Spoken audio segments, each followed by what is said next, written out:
breaking news right now. This Franklin County teenager was arrested for allegedly threatening to blow up a middle school. 5 explosives were found behind Trey Law's home on Railroad Street. A witness told police of Law's plan to bomb a local school. Law is charged with possession of destructive devices and terroristic threatening.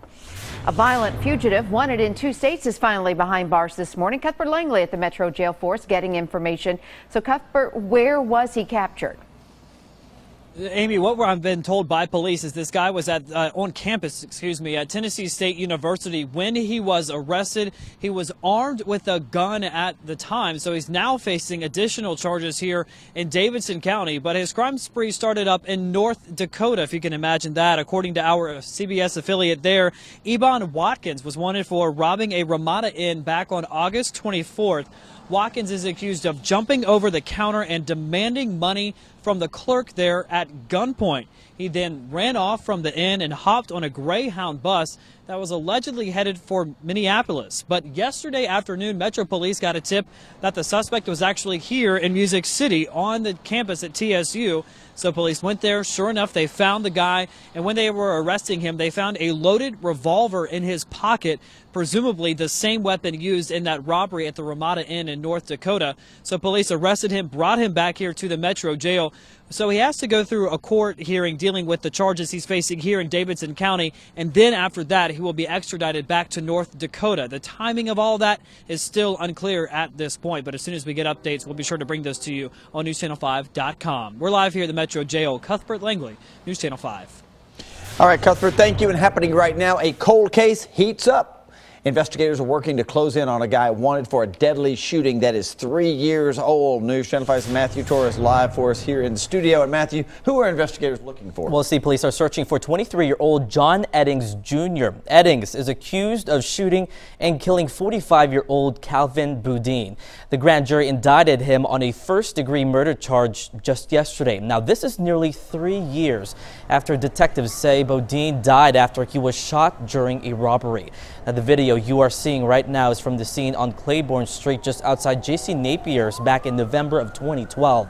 Police say Boudin was sitting inside his car outside his friend's apartment when Eddings allegedly shot him in the chest, and he later died a short while later. Now, Eddings has not been arrested. Again, take a good look at his mugshot. At last check, he remains on the loose this morning. And we are told that Eddings normally hangs out in the J.C. Napier and University Court area. So if you spot him or know his whereabouts, call Crime Stoppers at 615-74-CRIME. Now, detectives are working on several leads right now, and there's a good chance other people may have been involved in the shooting and robbery. In the studio, Matthew Torres, News Channel 5. All right, Matthew, thanks. And a hearing is scheduled today for these 2 people. They've admitted to that gruesome double murder in East Nashville we told you about a couple of days ago. Brandon Griswold there on the left and Whitney Gray charged now with criminal homicide. Detectives say they admitted that they beat Preston Claybrooks and Alexandra Grubbs to death while those 2 were sleeping and then stuffed their bodies in a closet in the apartment that the 4 shared on Greenwood Avenue. Griswold and Gray are not expected to be in court today themselves. We'll update you on what happened later on this afternoon. The motive for the double murder apparently over some sort of heroin argument. Well, they are accused of swindling Taylor Swift fans out of hundreds, even thousands of dollars. And this morning, they're behind bars. Investigators say Kenny Ramirez and Amado Guzman posted on Craigslist that they had tickets to the singer's 2 sold-out concerts last weekend. However, the tickets were bogus. They are both now facing charges. However, investigators are still trying to track down this man. He's a suspected scam artist after getting duped. Several victims posted photos and videos of him on Facebook. If you know who he is or where he is, call police.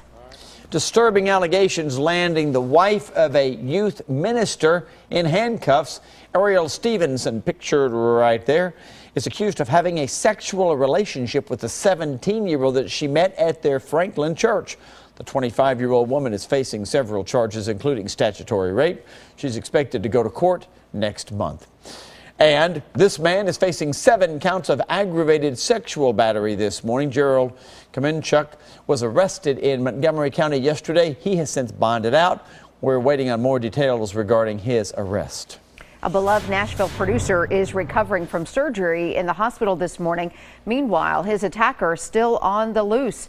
Dave Brainerd was attacked on Demonbreun early Sunday morning after a gray Infiniti allegedly hit his friend Deborah Deloach. When the female passenger started arguing with Deloach, Brainerd stepped in. That's when police say the male driver got out and assaulted Brainerd.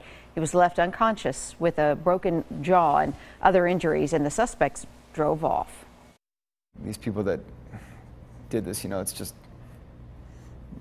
unacceptable and bewildering, and I have a lot of confidence that we're going to find out who they are. Brainerd does have insurance through the military, but he's not sure how much of the bill it's going to cover. The folks behind the Grammys have a special fund for musicians called Music Cares.